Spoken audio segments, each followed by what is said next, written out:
அனைத்து உரிமை குரல் நண்பர்களுக்கும் வணக்கம். சீமானோடு விவாதிக்க கருப்பழனியப்பனுக்கு தைரியம் இருக்கா அப்படின்ற ஒரு விஷயம் பார்த்தீங்கன்னா தற்போது ட்விட்டர் முழுக்க ரொம்ப பரவலாக காணப்பட்டு வந்துட்டு இருக்கு. இது குறித்த முழுமையாக பார்க்க போறோம், வாங்க பார்க்கலாம். ஆரம்ப காலத்தில் தன்னை ஒரு தமிழ் தேசிய நபராக காட்டிக்கொண்ட கருப்பழனியப்பன் போக போக சீமானுக்கு விரோதமாகவும் தமிழ் தேசியத்து மேலே எந்த அளவுக்கு அவருக்கு வன்மம் இருக்குது அப்படின்றத ரொம்ப தெளிவாக காட்டியிருந்தார். அதுக்கு பிறகு தான் இவர் திமுகவுடைய கைக்கூலி அப்படின்ற விஷயமே தெரிய வந்துருந்துச்சு. ஆரம்பத்தில் ஜீ தமிழில் பணியாற்றுறதுக்கு முன்னாடி வரைக்குமே பார்த்தீங்கன்னா கருப்பழனியப்பன் சீமானுக்கு நிறைய விஷயங்களை சாதகமாகவும் ஆதரவாகவும் பேசியிருந்தார். சில மேடைகள்லாம் பார்த்தீங்கன்னா ரொம்பவே புத்திசாலியான ஒரு அரசியல்வாதி தான் சீமான் அப்படின்னு ரொம்பவே புகழ்ந்து இருக்காரு. ஆனால் இது எல்லாமே தமிழ் தேசிய நபர்களை நம்ப வைக்கிறதுக்காகவும் தமிழ் தேசியத்தில் நமக்கும் ஆதரவு வேணும் அப்படின்றதுக்காக தான் அப்படின்றது காலப்போக்கில் தான் பார்த்தீங்கன்னா தெரிய வந்துருந்துச்சு. சீமானோடு விரோதியாக மாறிய பிறகு நிறைய நேர்காணல்கள் அது எப்படிங்க எல்லோருமே மாடு மேய்க்க முடியும் அப்படின்னு சீமானை குறித்தும் சீமானுடைய கொள்கைகள் குறித்தும் கடுமையான விமர்சனங்களை முன் வச்சிருந்தார் கருப்பழனியப்பன்.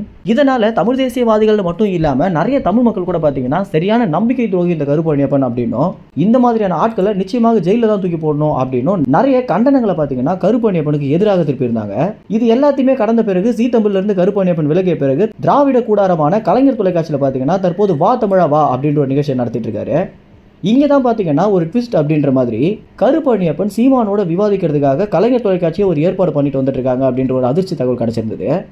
இது குறித்து சீமான் என்ன சொல்லியிருந்தாரு அப்படின்னா, இனிமேல் நான் எந்த ஒரு தொலைக்காட்சிக்கு விவாதத்திற்கு போனாலும் அது ஒரு லைவாக இருந்தால் மட்டும் தான் நான் வருவேன் அப்படின்னு சொல்லியிருந்தாரு. இதனை அடுத்து கலைஞர் தொலைக்காட்சியில் இருக்கக்கூடிய நிர்வாகிகள் நேரடியாக நாம் தமிழ் கட்சி நிர்வாகிகளிடம் என்ன சொல்லியிருக்காங்க அப்படின்னா, இது ஒரு நேரலையான நிகழ்ச்சியாக தான் இருக்க போகுது, அதனால அண்ணன் சீமானை வர சொல்லுங்க அப்படின்னு சொல்லியிருந்தாங்க. இதுக்கு கருப்பழனியப்பன் ரொம்பவே பயந்துட்டாரு அப்படின்னும் சீமானோட நேரடியாக விவாதம் பண்ணக்கூடிய இடத்துல அவர் இல்லை அப்படின்றத உணர்ந்த ஒரு காரணத்தினால கலைஞர் தொலைக்காட்சிக்கு நேரடியாகவே என்ன சொல்லியிருக்காரு அப்படின்னா, இந்த நேரலை நிகழ்ச்சி வேணாம் அப்படின்னும் அது மட்டும் இல்லாம சீமான் சிறப்பு விருந்தினராக வரதுல எனக்கு துளிய விருப்பம் இல்லை அப்படின்னு சொல்லியிருக்காரு. இந்த நிகழ்வு பார்த்தீங்கன்னா கலைஞர் தொலைக்காட்சியில் இருக்கக்கூடிய நம்பிக்கையான வட்டாரம் மூலம் நமக்கு கிடைச்ச தகவலாக இருக்கு. இந்த ஒரு தகவல் எந்த அளவுக்கு உண்மை அப்படின்னு பார்க்கும்போது தான் கலைஞர் தொலைக்காட்சி 2 நாட்களுக்கு முன்னாடி ட்விட்டர்ல பார்த்தீங்கன்னா வா தமிழா வா நிகழ்ச்சிக்கு யாரை சிறப்பு விருந்தினராக கூப்பிடலாம் அப்படின்னு மக்கள் கருத்து கணிப்பு மாதிரி நடத்தி இருந்தாங்க.